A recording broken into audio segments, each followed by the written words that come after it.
আকাশবাণী আগরতলা, স্থানীয় সংবাদ পড়ছি নবনীতা বণিক। লোকসভায় ওয়াকফ সংশোধনী বিল 2025 অনুমোদিত হয়েছে। 288 জন সদস্য বিলের পক্ষে এবং 232 জন সদস্য বিলের বিপক্ষে ভোট দিয়েছেন।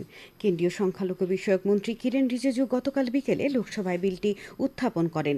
লোকসভায় যৌথ সংসদীয় কমিটির রিপোর্ট অনুসারে ওয়াকফ সংশোধনী বিল 2025-এর উপর 12 ঘণ্টারও বেশি সময় ধরে গভীর রাত পর্যন্ত আলোচনা হয়।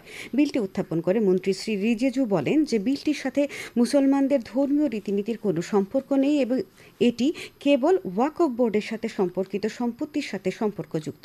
তিনি বলেন যে সরকার চায় ওয়াকফ বোর্ড আরও অন্তর্ভুক্তিমূলক এবং ধর্মনিরপেক্ষ হয়ে উঠুক। এই আইনটি মসজিদের ব্যবস্থাপনা নিয়ন্ত্রণের জন্য আনা হয়নি বলেও মন্তব্য করেন তিনি। শ্রী রিজিজু বলেন, কারোর সম্পত্তি বাজেয়াপ্ত করার উদ্দেশ্য এই বিলে নেই। বিরোধীরা এই বিল নিয়ে মানুষকে বিভ্রান্ত করছেন বলে তিনি অভিযোগ করেন। প্রধানমন্ত্রী নরেন্দ্র মোদী ষষ্ঠ বিমস্টেক শীর্ষ সম্মেলনে যোগ দিতে আজ সকালে দুদিনের জন্য থাইল্যান্ড সফরে যাবেন। 2016 এবং 2019 সালের পর এটি হবে প্রধানমন্ত্রীর তৃতীয় থাইল্যান্ড সফর। সফরকালে প্রধানমন্ত্রী শ্রী মোদী আজ ব্যাংককে থাইল্যান্ডের প্রধানমন্ত্রীর সাথে দ্বিপাক্ষিক আলোচনা করবেন। মুখ্যমন্ত্রী ডাক্তার মানিক সাহা আগামী 9 এপ্রিল ধর্মনগরের বিবেকানন্দ সার্ধশতবার্ষিকী ভবনে রাজ্যভিত্তিক যাত্রা উৎসবের উদ্বোধন করবেন। যাত্রা উৎসব চলবে 23 এপ্রিল পর্যন্ত। রাজ্যের বিভিন্ন জেলা থেকে মোট 13টি যাত্রা দল রাজ্যভিত্তিক যাত্রা উৎসবে অংশগ্রহণ করবে।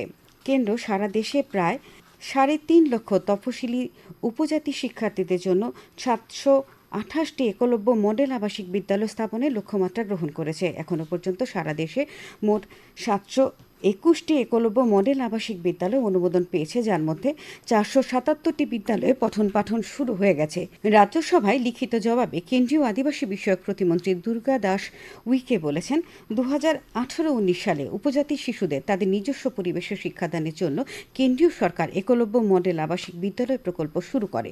তিনি আরও বলেন, এই প্রকল্পের আওতায় সরকার 50%-এরও বেশি উপজাতি জনসংখ্যা এবং কমপক্ষে 20,000 উপজাতি ব্যক্তিবর্গের প্রতিটি ব্লকে একটি করে একলব্য মডেল আবাসিক বিদ্যালয় প্রতিষ্ঠার সিদ্ধান্ত নিয়েছে। সংসদে গতকাল অভিবাসন এবং বিদেশি নাগরিক বিল 2025 পাশ হয়েছে। রাজ্যসভায় গতকাল এই বিলটি অনুমোদন পায়। লোকসভা ইতিমধ্যে এই বিলটি পাশ করেছে। এই আইনটি ভারতে বিদেশিদের অভিবাসন, প্রবেশ এবং থাকার ব্যাপারে সবকিছু নিয়ন্ত্রণ করবে। ফলে বাতিল হচ্ছে পাসপোর্ট আইন 1920, বিদেশিদের নিবন্ধন আইন 1939, বিদেশি আইন 1946 এবং অভিবাসন দায়বদ্ধতা আইন 2000। রাজ্যের বিভিন্ন অংশে বাসন্তী পূজার আয়োজন চলছে। আজ ষষ্ঠী পূজা ও বোধনের মধ্য দিয়ে শাস্ত্রমতে বাসন্তী পূজা শুরু হবে। চিরাচরিত প্রথা অনুযায়ী আগরতলা দুর্গাবাড়িতে সরকারি উদ্যোগে এবছরও বাসন্তী পূজার আয়োজন করা হয়েছে। তাছাড়া আগরতলার আনন্দময়ী আশ্রম, বিভিন্ন ক্লাব ও বাড়িঘরে সাড়ম্বরে এই পূজার আয়োজন করা হয়েছে।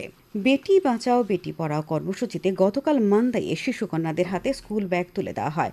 মান্দাই ICDS প্রকল্পের অধীন এই অনুষ্ঠানে উপস্থিত ছিলেন পশ্চিম জেলার জেলাশাসক ডক্টর বিশাল কুমার। তিনি জানান, আমাদের মেয়েদের উজ্জ্বল ভবিষ্যৎ গঠন করতে নিয়মিত কাজ চলছে। ব্যাগ বিতরণের মতো অনুষ্ঠান ছোট বয়সের মেয়েদের পড়াশোনার প্রতি আগ্রহ বাড়াবে। অনুষ্ঠানে আলোচনা করেন বিধায়ক স্বপ্না দেববর্মা, মান্দাই ব্লকের ভিডিও সহ অন্যান্যরা।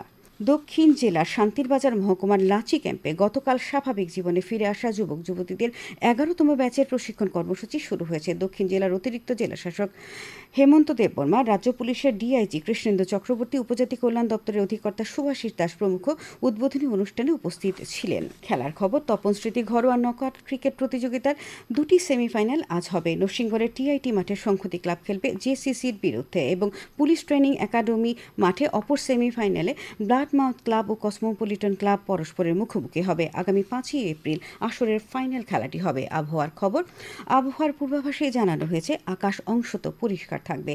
দিনের সর্বোচ্চ তাপমাত্রা থাকবে 36 ডিগ্রির কাছাকাছি। আগরতলা বিমানবন্দরে আজ ভোরে সর্বনিম্ন তাপমাত্রা ছিল 25 ডিগ্রি সেলসিয়াস।